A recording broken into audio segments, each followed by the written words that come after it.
At the end of Schindler's List, made in 1993, the survivors placed stones of remembrance on his grave in Jerusalem. Today, Eva Ratz is one of those survivors. As a young child in 1945, she was number 201 on Schindler's List. Her mother, Fella, was number 202. Every time I come here, I am very moved, really, because he's my survivor. They ask me in Poland, how did you survive the Holocaust? I say, first of all, the Almighty God, second, my mother, and third, of course, Oskar Schindler. Ratz addressed Christian leaders at the gravesite. I loved Mr. Schindler, her director. All of us loved him. An angel of mercy, really. We knew exactly what he's doing and how difficult it is to do it. Ratz later told the group about surviving the Holocaust and life in the camp before she met Schindler. The Germans were terrible. 25 lashes on the behind was every day. They hang people in the Appelplatz every 2 days, with no reason. I think that Hitler and the Nazism really convinced them that really they are not human. These Christian leaders came as part of a seminar hosted by Yad Vashem and the Museum of the Bible.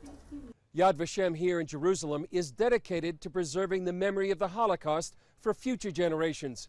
It's also committed to educate this present generation about the dangers of anti-Semitism and remaining silent in the face of evil. We think about the Holocaust, the church was silent. We don't have to be silent today. Susanna Kokkonen leads the seminar for Christian leaders.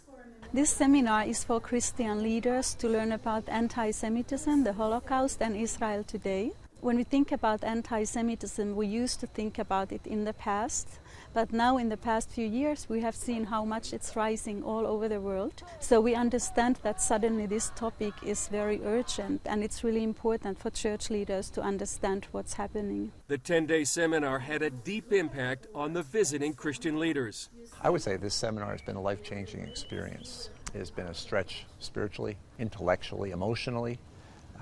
It has really impacted my view of the history of the Jewish people. To be here in the land, to meet the people, to meet the survivors, it's been quite a moving experience. Pastor Josh Phillips plans to take home a new passion.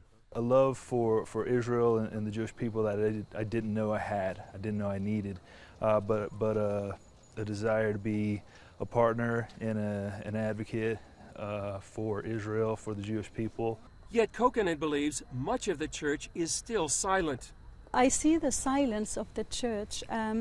We are silent about anti-Semitism. Most of us don't really feel that it touches us. We might say that it's awful, it's terrible, it's wrong, but we don't need to take any concrete steps.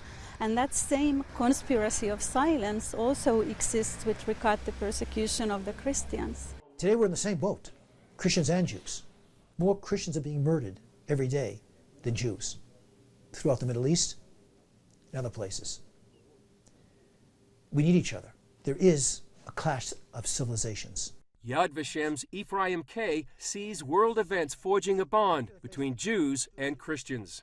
We both have to work together because this is something that affects us all. And we have to know what the dangers are in fundamentalist, radical, extremist Islam. Evil cannot be overlooked, especially after the Holocaust.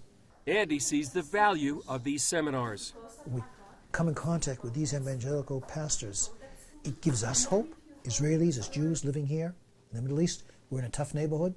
It's not easy, but they give us a lot of support, a lot of optimism, which is important. And they embrace us and we embrace them. It couldn't be better.